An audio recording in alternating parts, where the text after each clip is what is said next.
최희준이라는 가수 혹시 아세요? 그분의 히트곡 기억나는 거 있습니까? 하숙생. 알아요 그 노래? 꺼낸 거 한번 같이 불러볼까요?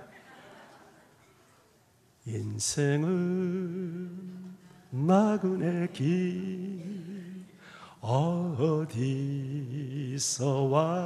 왔다가 어디로 가는가.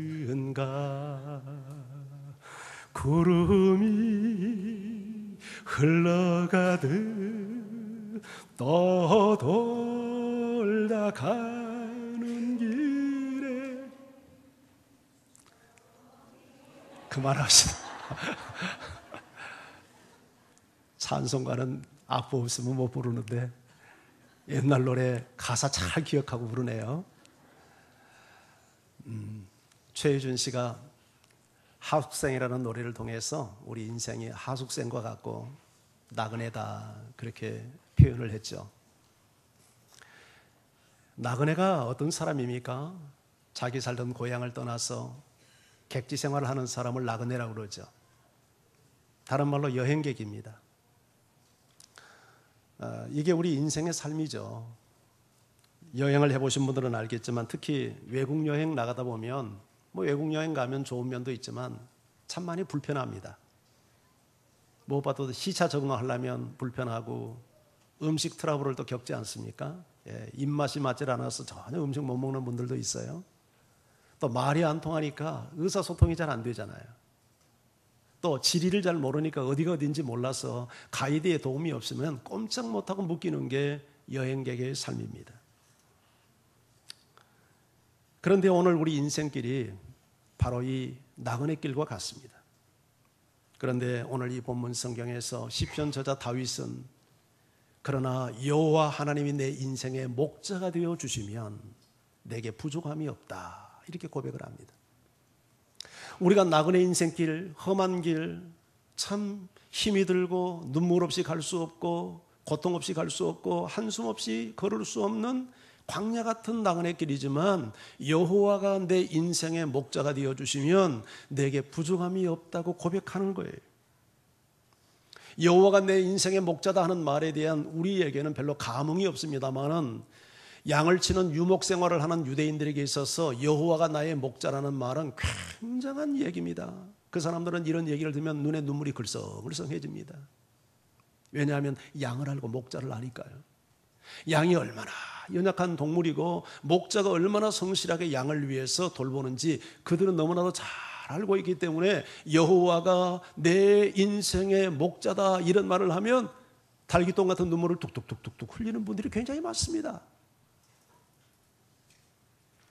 웬만한 동물들은 희귀 본능이 있어서 갔던 길을 되돌아오는 능력이 있습니다. 특히 우리나라 진돗개가 그러지 않습니까? 부산에서 차에 실려서 대전에 가서 팔았는데 그 애가 말이죠, 고속도로를 타러가지고 부산까지 되돌아옵니다. 진돗개가. 회귀 본능이 있어서 그렇습니다. 그런데 양은 그러질 못합니다. 갔던 길 되돌아오질 못합니다. 길을 잃습니다. 방황합니다.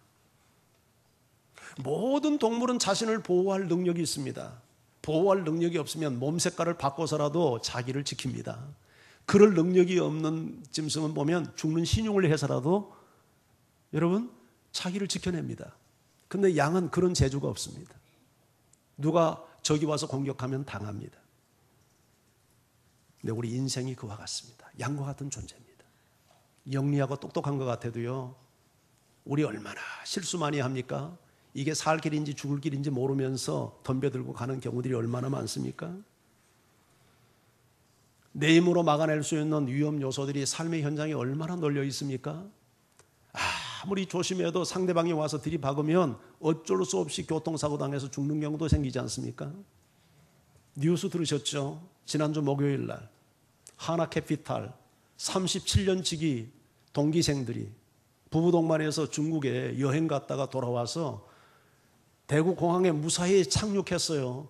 집에 가는 길에 운전자가 운전 과실로 가드레일을 들이받고 그 연료통이 터지면서 5초 만에 불이 나가지고 삽시간에 차에 불이 번졌는데 손쓸 틈도 없이 20명 가운데 10명이 죽었어요.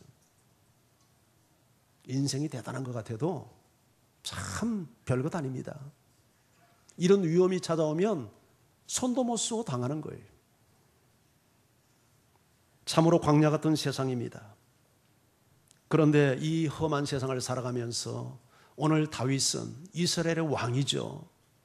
여호와 하나님을 나의 목자로 삼았더니 내게 부족함이 없었다, 이렇게 고백을 해요. 이것은 결코 다윗 한 사람만의 고백이 되어서도 안 되고 그만의 고백이 아닙니다. 모든 사람이 고백이 되어야 되고 저와 여러분의 고백이 되어야 될 줄 믿습니다. 여호와 하나님을 내 인생의 목자로 모시고 살면 세 가지 유익을 얻게 되는데, 그 첫 번째, 하나님의 인도를 받게 됩니다. 자, 오늘 우리 2절 성경을 같이 한번 읽습니다. 함께요. 시작.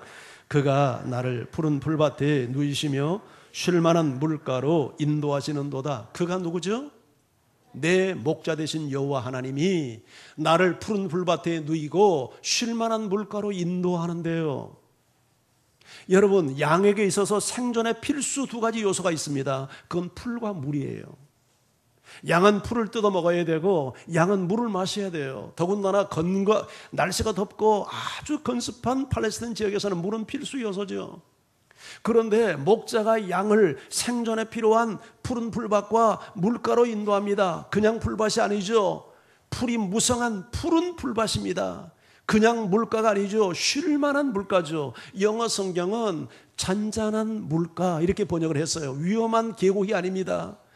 모든 양들이 마음 놓고 안전하게 물을 마실 수 있는 잔잔하게 흐르는 시냇가에 이 양들을 인도해서 물을 마시게 해요. 누가? 목자가. 이것이 하나님께서 우리 인생을 인도하는 방법이래요.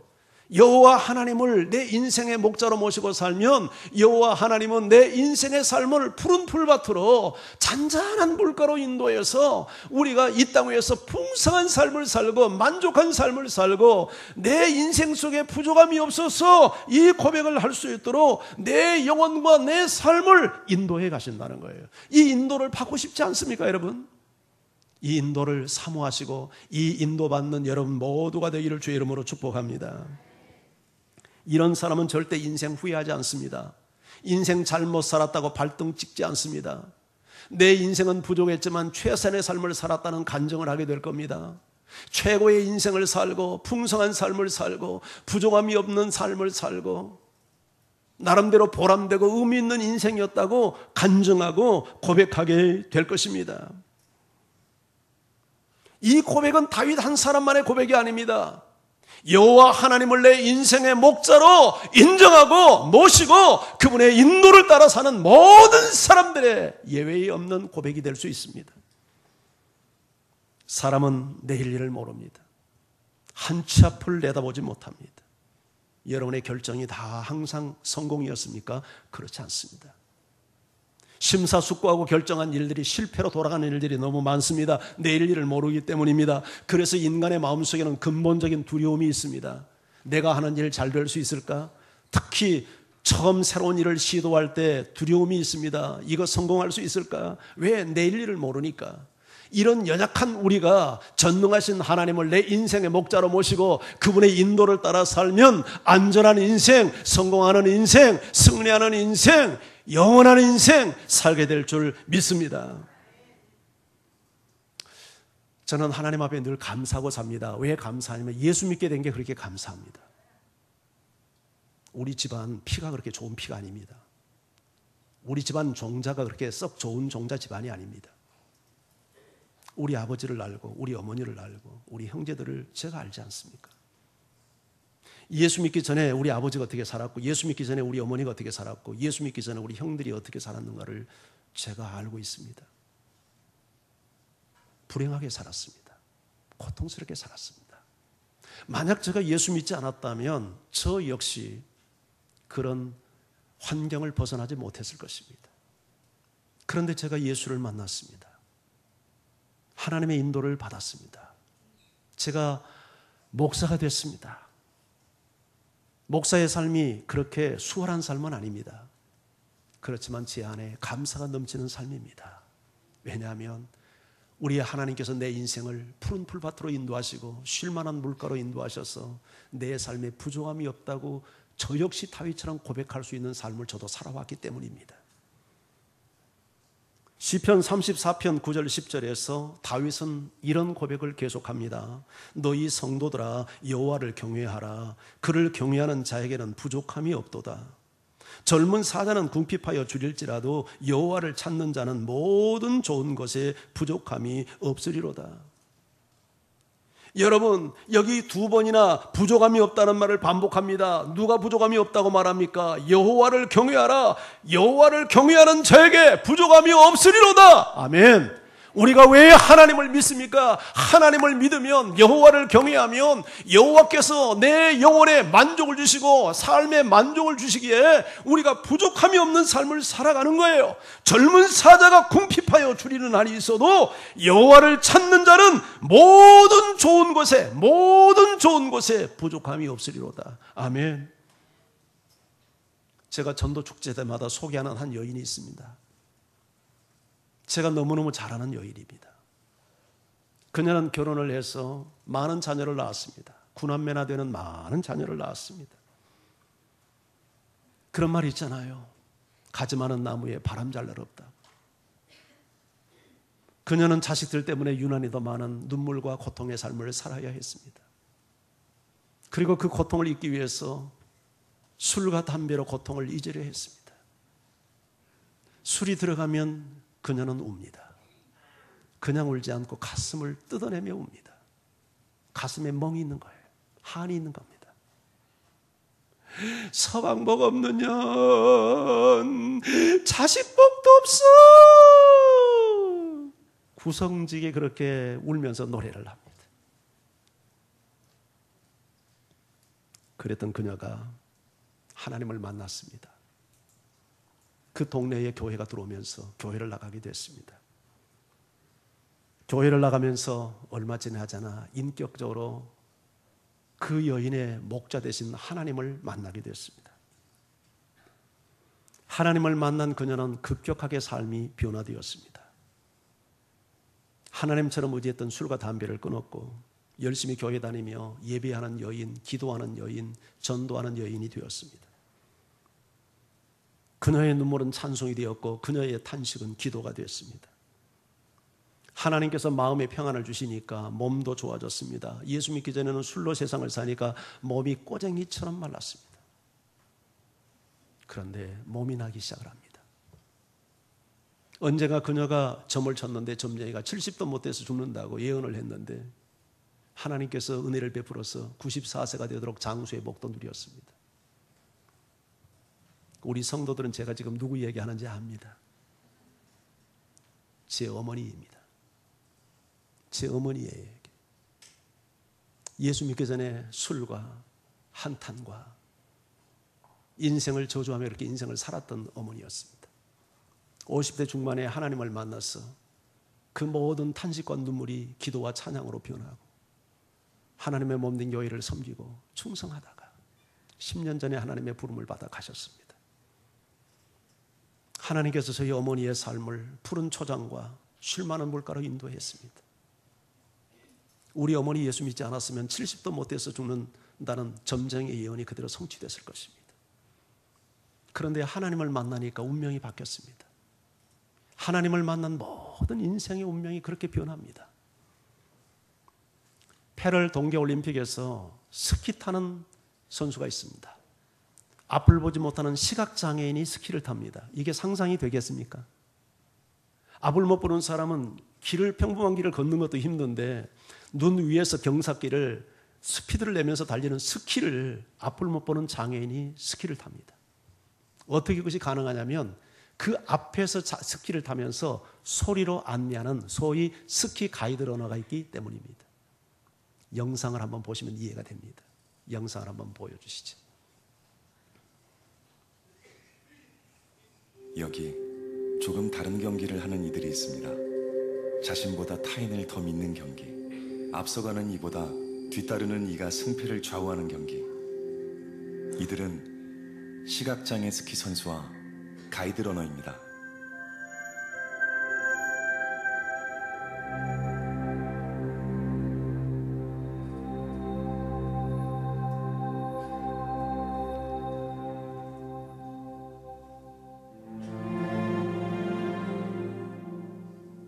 왼쪽 눈은 완전 실명을 하고 오른쪽 눈 시력은 정상인이 보는 거에 한 10분의 1? 5살 때부터 엄마가 스키장에 데려가서 스키를 태우셨어요. 균형 감각 길러주려고. 눈밭에서 자외선을 많이 쐬니까 고글을 쓴다고 다 차단이 되고 그런 게 아니니까. 그래서 안과를 갈 때마다 너 두 눈 다 안 보이고 싶냐 이렇게까지 말씀을 하시는데 지난 대회 때 4등을 했는데 너무 아쉬워서 내가 만족할 수 있는 경기를 꼭 해야겠다. 안 그러면은 절대 포기 못하겠다 싶어서 다시 하게 됐어요.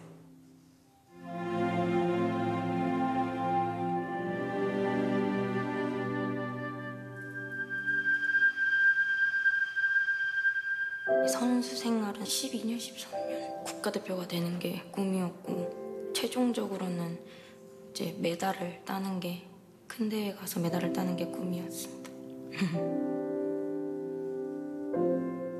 유일하게 코스에 2명이 내려갈 수 있는 경기입니다. 눈이 불편한 선수들을 위해 코스를 안내하는 시각선수의 눈이 되어주는 거죠.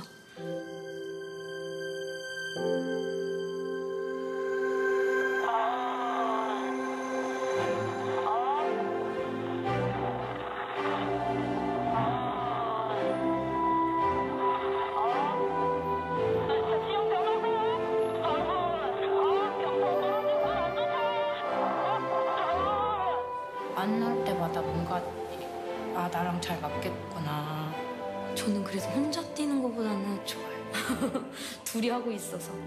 선수와 가이드는 잠을 잘 때 선수가 왼쪽으로 돌아 누우면 가이드도 자동으로 왼쪽으로 돌아 눕고. 경기를 할 때 의심을 하진 않아요. 왜냐면은 앞이 보이지 않는 상황에서 소리로만 따라가야 되니까 믿지 않으면 절대 따라갈 수가 없어요. 그래서 스키 탈 때는 100% 믿습니다. 메달은 같이 받아요. 한 몸처럼 움직이는 거니까 같이 받는 건 당연한 거죠. 언니, 안녕? 같이 이렇게 만난 게 인연이라고 얘기했었잖아. 나는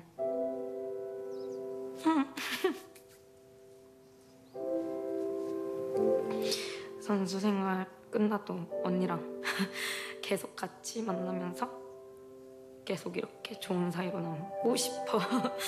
항상 나랑 스키 같이 타줘서 고맙고 우리 진짜 열심히 해서 좋은 결과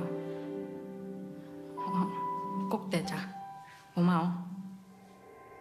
내가 언니의 가이드지만은 언니는 내가 본 사람 중에 제일 멋있는 언니야. 연결의 파트너. 참 아름다운 영상이죠. 앞을 보지 못하는 스키 선수가 스키를 탑니다. 그것은 그 앞에 스키를 타고 달리면서 코스를 안내해주는, 소리로 안내하는 스키 가이드 러너가 있기 때문에 가능한 일입니다.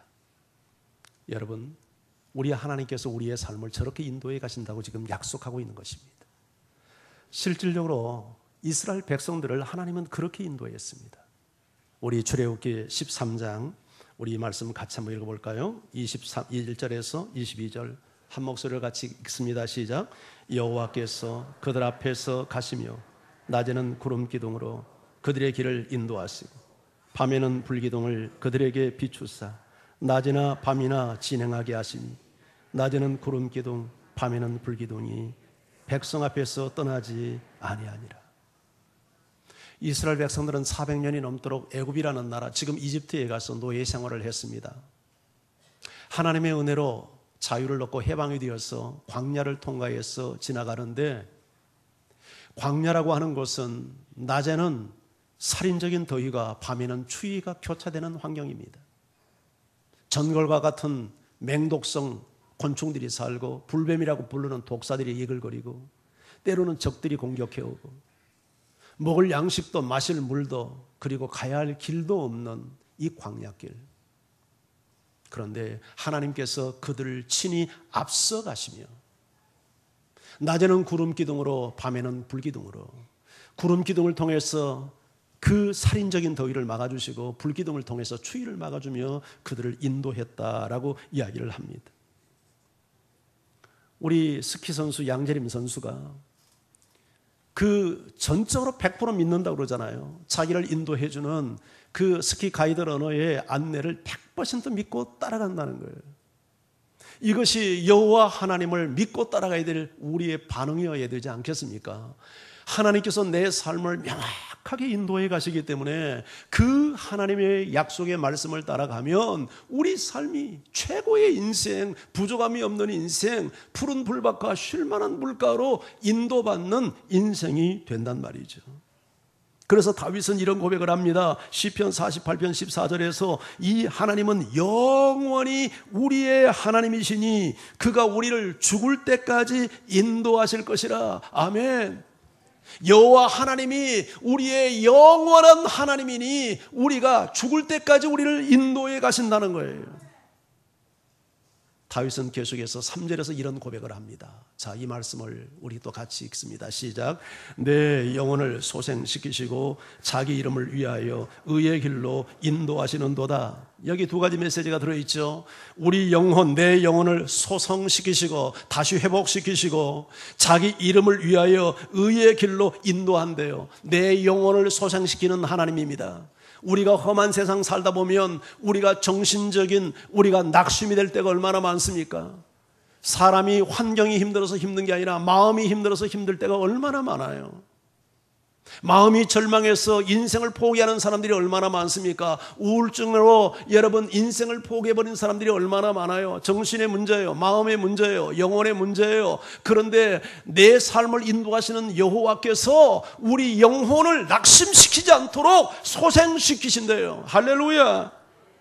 이사야 58장 11절에서는 이렇게 말씀합니다. 여호와가 너를 항상 인도하여 메마른 곳에서도 내 영혼을 만족하게 하며 네 뼈를 견고하게 하리니 너는 물된 동산 같겠고 물이 끊어지지 아니하는 샘 같을 것이라. 여호와가 너를 항상 인도하여 메마른 환경에서도 내 영혼을 만족시킨대요. 하나님이 내 삶을 인도한다고 해서 오늘의 환경이 다 지옥 같은 환경이 천국으로 변하는 건 아니에요. 여전히 내 삶을 하나님이 인도해도 메마른 환경이 내 앞에 펼쳐질 수 있어요. 그러나 이런 환경에서도 내 영혼이 만족을 얻게 되고 내 뼈가 견고하다는 것은 내 삶이 견고해진다는 얘기예요. 이런 사람은 고백합니다. 내 삶은 마치 물된 동산 같고 물이 끊어지지 않는 샘물 같다고. 이 말의 의미를 우리가 실감을 못해요. 그러나 유대인들은 더 실감내요. 여러분, 이스라엘 땅의 3분의 1은 사막입니다. 사막은 나무가 자라지 않습니다. 그런데 그 불모지의 사막 땅에서도 물이 흐르는 곳, 물된 곳에는 나무가 무성해요. 동산이 이루어집니다. 물된 동산은 그런 뜻이에요. 상상을 한번 해보세요. 그 황무지에 물이 흐르는 곳에 나무가 무성히 자라서 동산을 이루고 있어요. 하나님의 인도를 받는 인생이 그와 같다는 거예요. 그리고 물이 끊어지지 않는 샘물 같아요. 샘은 샘인데 물이 말라버린 샘이 있어요. 그런데 물이 계속 용솟음치는 샘, 이 샘은 생명의 샘이요 축복의 샘이지 않습니까? 우리가 하나님의 인도를 받고 살면 물된 동산같이, 물이 끊어지지 않는 샘물같이 복된 인생, 풍성한 인생 되게 하신다는 거예요. 이게 하나님의 인도받는 인생의 모습입니다. 저는 여러분의 삶이 이렇게 되기를 축복합니다. 뿐만 아니라 우리 삶을 의의 길로 인도하는데 자기 이름을 위하여 의의 길로 인도한대요. 여러분, 우리를 인도하는 근거가 우리의 도덕성에 있잖아요. 내가 열심히 내서 인도하는 게 아니에요. 당신의 이름을 위하여, 당신의 명예를 위해서 우리가 하나님을 믿기로 작정을 하면 하나님의 명예를 근거해서, 이름을 근거해서 내 삶을 인도한대요. 그러니까 이 하나님의 인도는 변함이 없고 영원하지 않겠어요? 완전하지 않겠어요? 여기 얼마나 든든한 신뢰가 있습니까? 얼마나 안전이 있고 얼마나 평안이 주어집니까? 너 하는 것 봐서 내가 인도할게. 그러면 우리가 하나님의 인도 못 받을 수 있어요. 그러나 하나님은 우리의 행위나 도덕성을 근거하지 않고 당신의 이름과 명예를 근거해서 내가 너를 인도한다면 나는 반드시 인도할 거야. 그렇게 해서 내 삶을 어디로 인도해요? 의의 길. 의의 길이 무슨 길이에요? 바른 길, 옳은 길, 생명의 길, 영생의 길, 행복한 길. 실패하는 길이 아니에요. 망하는 길이 아니에요. 저주받는 길이 아니에요. 승리하는 길이에요. 온전한 길이에요. 바른 길로 인도해요. 할렐루야. 이분이 하나님이세요. 이분이 하나님. 그러니 우리가 하나님을 믿고 살면 우리 인생의 실패자가 되겠습니까? 성공자가 되지 않겠습니까? 하나님은 두 가지 방법으로 우리를 인도하는데 첫째는 말씀입니다. 말씀을 가지고 우리를 인도해 가셔요. 시편 73편 24절에 주의 교훈으로 나를 인도하시고 후에는 영광으로 나를 영접하시리니, 이 말씀을 잘 보세요. 주의 교훈, 하나님의 말씀으로 나를 인도해서 나중에 영광으로 나를 영접한대요. 우리를 어디로 인도합니까? 영광의 자리로 인도하는 거죠. 영광의 자리로 인도하기 위해서 주의 교훈으로, 주의 말씀으로 내 삶을 인도해 갑니다. 여러분들이 하나님 앞에 나와서 교회에 와서 말씀을 들어야 될 이유가 여기 있고, 우리가 말씀 붙들고 살아야 될 이유가 여기에 있어요. 우리가 말씀 붙들고 살면 하나님이 우리의 인생을 실패하는 자리로 인도하지 않습니다. 영광의 자리로 인도해 갑니다. 최후의 승자가 되는 자리로 인도해 가요. 시편 119편 105절에서는 이렇게 말합니다. 주의 말씀은 내 발의 등이요 내 길의 빛이니이다. 여러분, 어두운 밤길을 걷는 옛날 사극에 보면 왜 여인들이 종종 걸음을 치면서 등불을 손에 들고, 여러분 그 발의 등, 이게 그 말입니다. 어두운 밤, 칠흑 같은 밤, 등불이 없이 어떻게 정상적으로 길을 갈 수 있겠어요? 그런데 하나님의 말씀이 내 발의 등이 되어주고 내 길에 빛이 되어주어서 이런 사람은 실족하지 않게 한대요. 이런 사람은 의의 길, 바른 길, 생명의 길, 영생의 길, 성공의 길을 걸어가도록 역사해 주시겠다는 거예요. 할렐루야. 등불을 들기를 바랍니다. 말씀을 가까이 하세요. 이런 사람은 하나님이 그렇게 우리를 인도해 가시니까요. 또 하나 인도하는 방법이 있는데 기도입니다. 기도로 인도해요.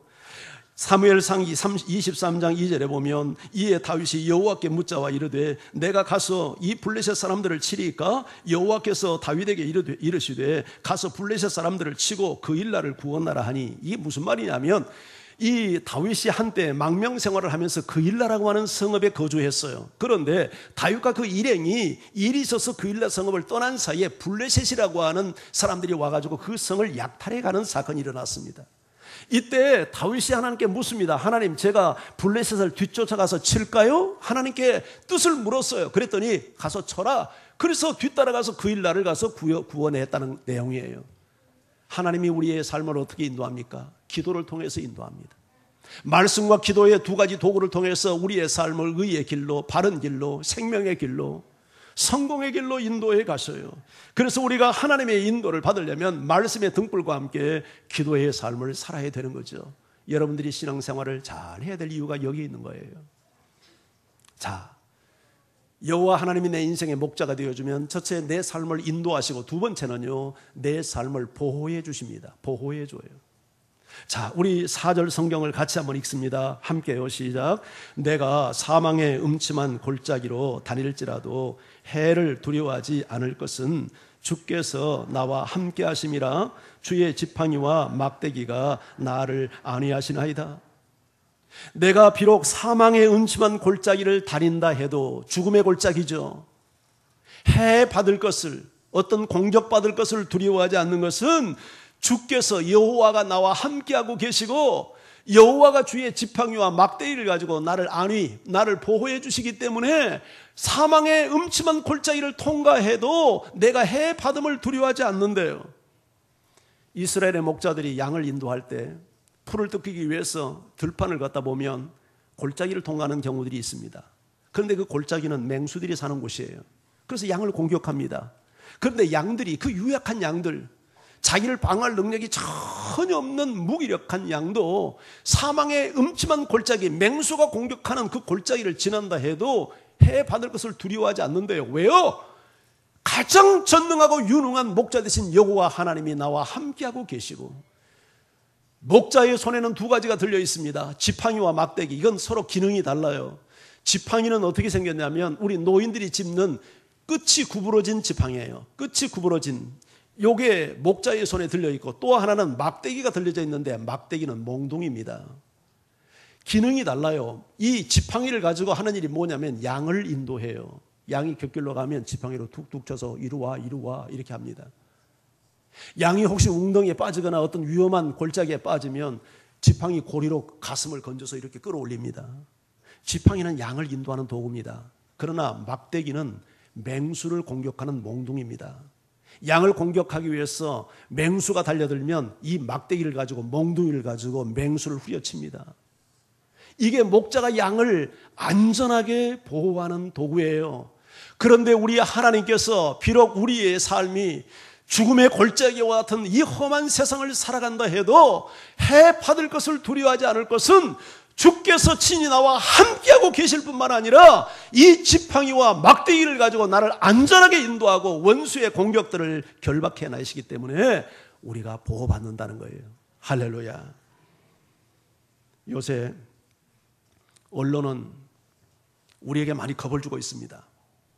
여러분 뉴스를 들으셔서 알겠지만 우리나라 경제에 최근에 빨간불이 켜졌다는 뉴스를 심심치 않게 이 앵커들이 우리에게 전합니다.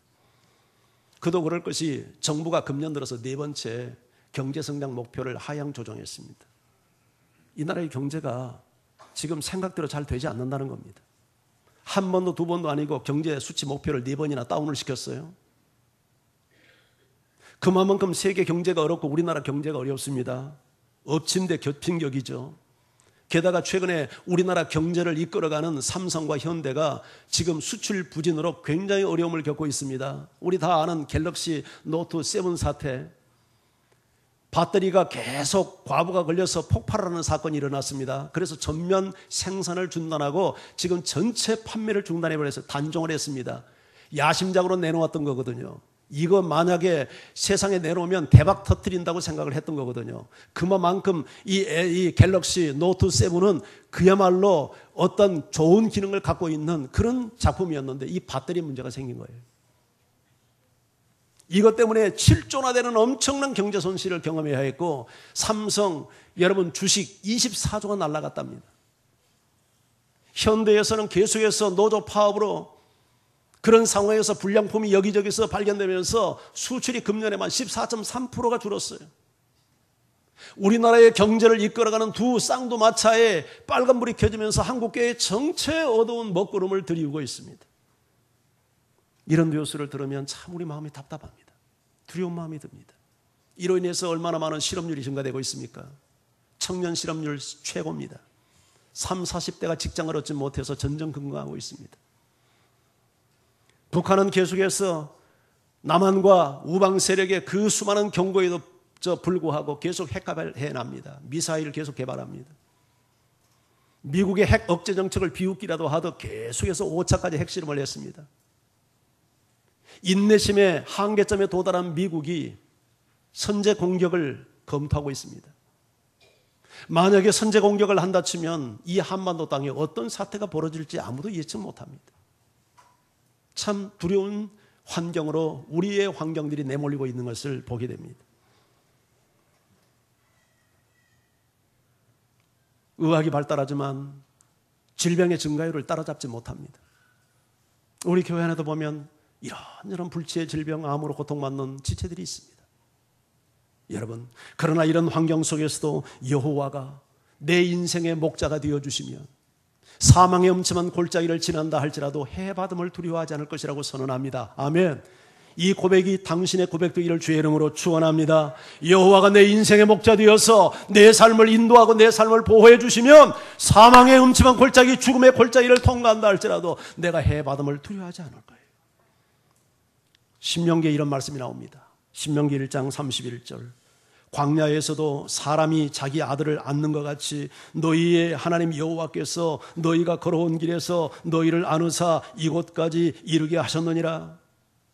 신명기는 참고로 여러분 이스라엘 백성들이 40년 광야를 통과한 다음에 이제 가나안 땅, 적과 꿀이 흐르는 약속의 땅을 들어가기 직전 모압 들판에서 그 가나안 땅을 들여다보면서 그동안 40년 동안 하나님이 어떻게 우리를 인도했는지 지난 40년을 회고하고 앞으로 가나안 땅에 들어가서 어떻게 살아야 될지 하나님의 백성으로서 이렇게 살아라고 가르친 모세의 긴 설교예요.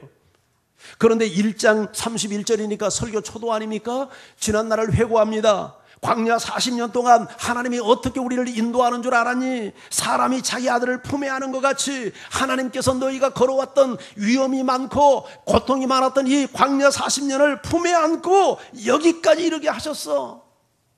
그리고 이 설교를 마무리하면서 다시 한번 하나님의 보호하심을 이렇게 선언합니다. 신명기 32장 10절 설교의 하반부죠.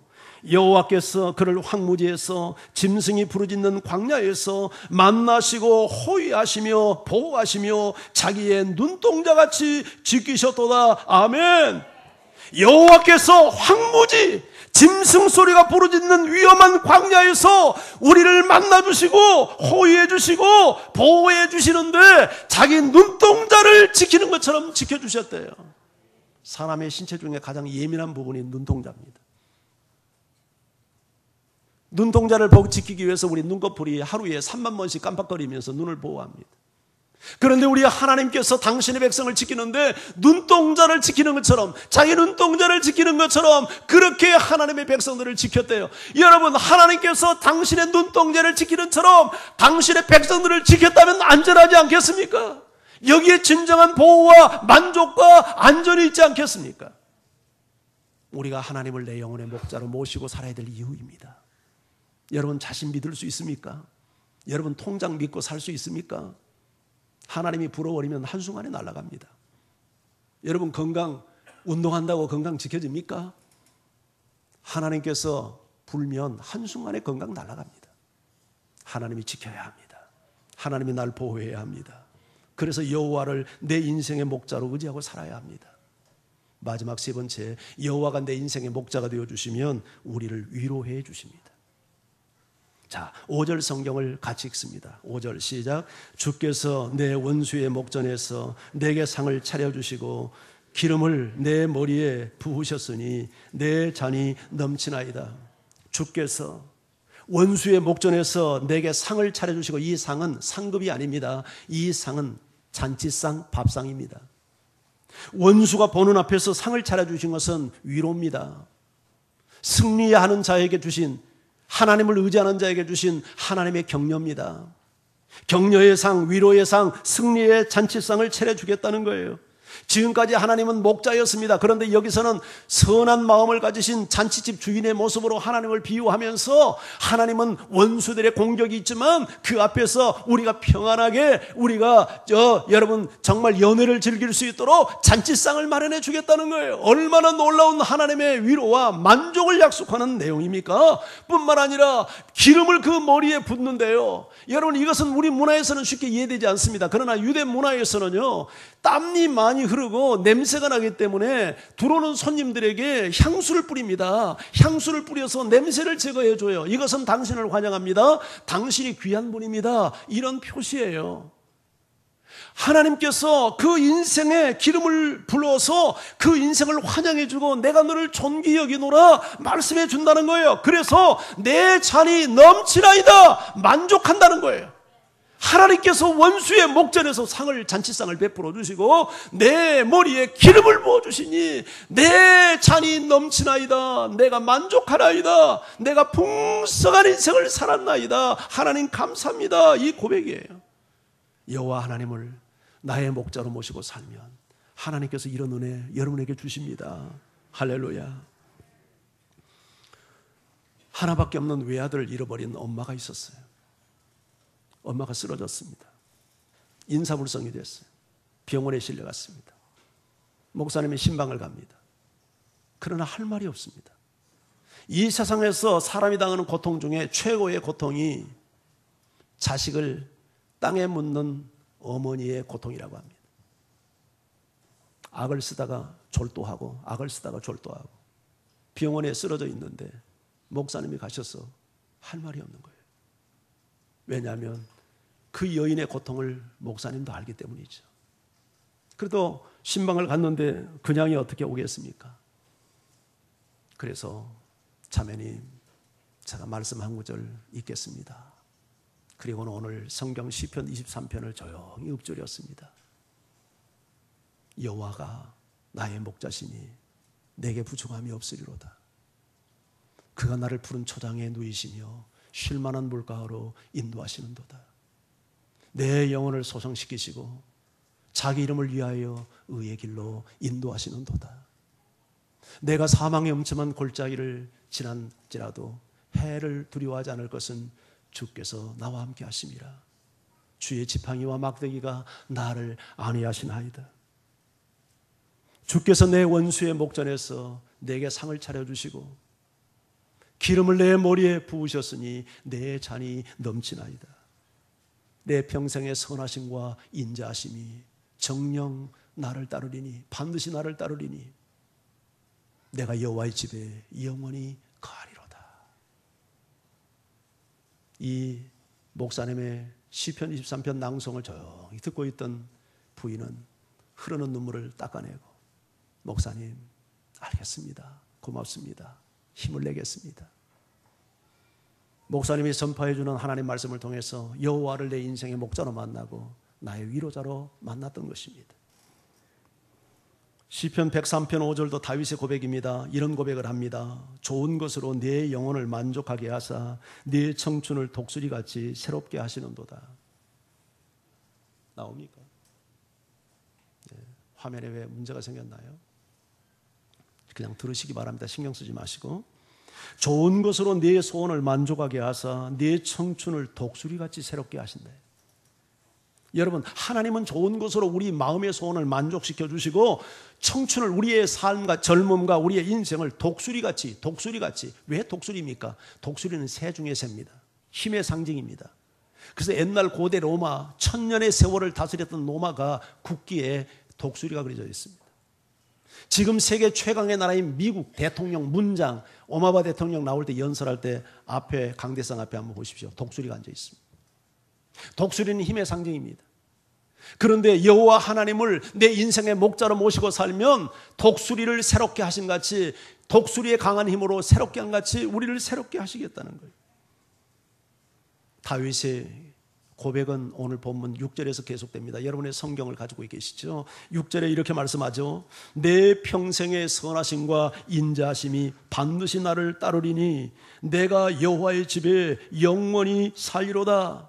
내 평생에, 내가 사는 모든 날 동안에 하나님의 선하심과 하나님의 인자하심, 사랑이 나를 따르리니 내가 여호와의 집에 영원히 거하리로다. 내 평생에, 그렇게 하면 좀 의미가 전달이 안 될 것 같아서 영어 성경을 좀 써놨어요. 풀어서 똑같은 말인데 풀어서 설명을 하면 무슨 말이 됩니까? 내 생의 모든 날 동안에 하나님의 선하심과 인자심이, 파울홈이 나를 따른다는 거예요. 내 생의 모든 순간, 모든 날들. 하나님의, 다윗은 그동안 늘 그 뒤에 원수들이 따랐죠. 다윗의 목숨을 노리는. 근데 그 순간에도 하나님의 선하심과 인자심이 다윗을 따랐고 지금도 따르고 앞으로도 따르게 된다는 고백 아닙니까? 인생을 살아가면서 눈물을 흘리는 순간도 있고 고통의 순간도 있고 두려움의 순간도 있었지만 그 순간에도 하나님의 선하심과 인자하심이 끊어지지 않았고 앞으로도 그 하나님의 선하심과 인자하심은 여러분에게 계속될 줄 믿습니다. 그래서 내가 영원히 여호와의 집에 거하겠다는 거예요. 하나님을 예배하며 하나님과 교제하며 하나님께 영광을 돌리고 하나님을 내 인생의 목자로 의지하며 살겠다는 고백이죠. 이런 사람은 절대 인생을 실패할 수가 없습니다. 이런 사람은 다윗의 고백처럼 여호와가 내 인생의 목자시니 내가 부족함이 없노라, 이런 고백을 여러분도 하게 될 줄 믿습니다. 목자 되신 하나님이 무슨 일 하셔요? 여러분의 삶을 인도해 갑니다. 광야 같은 험한 세상, 양과 같이 방향 감각도 없는 우리를 진리의 길로, 의의 길로 인도해 갑니다. 푸른 초장과 쉴만한 물가로 인도합니다. 최고의 인생을 살도록, 만족한 인생을 살도록 인도합니다. 그리고 사망의, 죽음의 골짜기를 지난다 할지라도 해를 받지 않도록 주의 지팡이와 막대기로 우리를 안위하시고 지켜줘서 우리 인생이 안전하게 인생을 걸어가도록 하나님은 보호하십니다.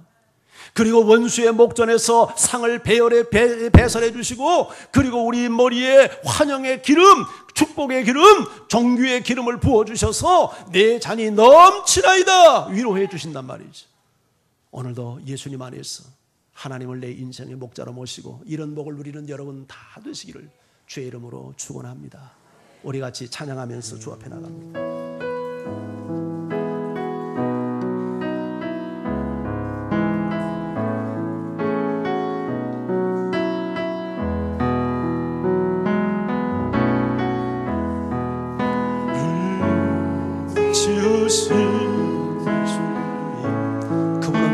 계시죠?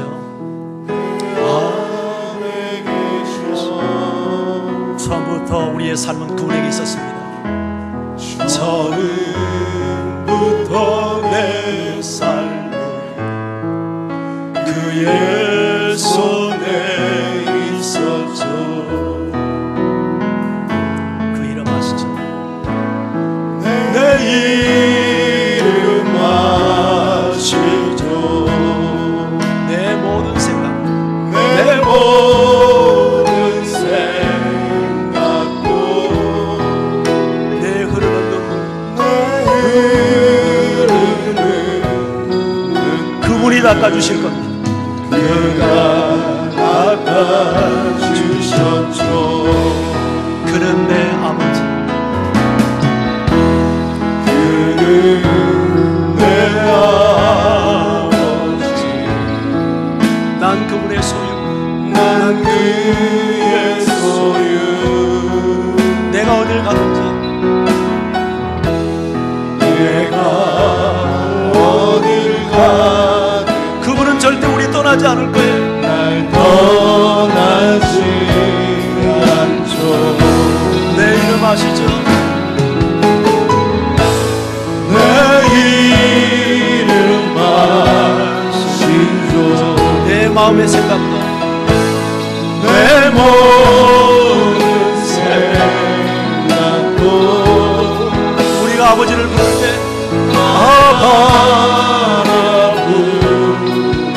내 아버지가 우리의 소리를 듣습니다.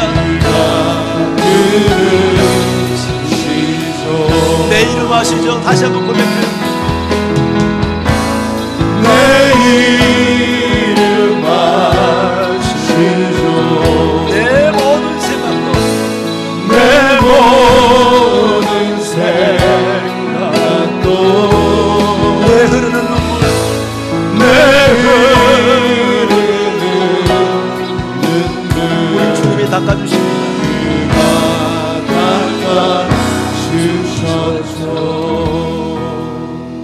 같이 우리 기도하기 원해요. 다 같이 눈을 감으시고 하나님 앞에 우리 나가십시다. 하나님 감사합니다. 광야 같은 험한 세상, 여행객과 같은 나그네 인생길, 힘들고 어렵고 두렵고 내일을 알지 못해서 때로는 두려움에 밤을 새울 때가 있습니다. 그러나 하나님은 우리의 선한 목자가 되어주셔서 내 삶을 성실하게 인도하시되 푸른 불밭과 쉴만한 물가 의의 길로 인도하시고 사망의 음침한 골짜기를 통과해도 해를 받지 않도록 주의 지팡이와 막대기로 지켜주심을 감사합니다. 뿐만 아니라 원수의 목전에서 내게 잔치상을 배설해 주시고 기름을 발라주시고 그래서 내 잔이 넘치나이다 고백할 수 있도록 하시는 하나님, 내 평생에 하나님의 선하심과 하나님의 인자심이 반드시 나를 따르리니 내가 여호와의 집에 영원히 거하리로다. 하나님, 이것이 오늘 우리 성도들의 고백, 오늘 처음 이 자리에 나온 우리 형제 자매들의 고백이 되게 하옵소서. 오늘 특별히 지난주와 오늘 처음 나오신 우리 형제 자매들에게 도전합니다. 지금까지 우리가 몰라서 내 자신을 믿고 여러분이 살아오셨죠. 그러나 우리는 양과 같은 존재입니다. 절대 믿을 수 없는 존재입니다. 하나님이 내 인생의 목자가 되어 주셔야 합니다. 오늘 말씀을 들을 때 그렇구나 동의가 되신 분들이 있을 거예요. 하나님이 주신 마음입니다. 여러분 예수님을 받아들이고 하나님을 목자로 삼으면 여러분의 인생 속에 새로운 대로가 열릴 것입니다. 이전에 경험하지 못한 놀라운 삶의 풍성한 삶을 경험하게 될 겁니다. 그 하나님을 여러분의 마음에 모시고 가기를 원합니다. 제가 여러분을 위해서 한번 기도해 드리기 원합니다. 주님, 목사님 저희 위해서 기도해 주세요. 저도 하나님을 내 인생의 목자로 모시고 살겠습니다. 자, 이런 분들은 다시 한번 자리에서 일어나 보세요. 우리 지난주에 오셔서 자리에 일으신 분도 괜찮습니다. 다시 한번 일어나셔도 돼요. 자, 오늘 처음 오신 분들 많이 오셨죠? 우리 자리에 한번 일어나셔서 자, 쑥스러워하지 마시고 부끄러워하지 마시고 다 눈을 감은 채로 그대로 일어나세요. 예, 감사해요. 우리 안내하신 분들, 인도하신 분들이 격려하십시오. 함께 일어나셔서 우리 같이 기도하도록. 예, 감사해요. 3층에도 예, 감사해요.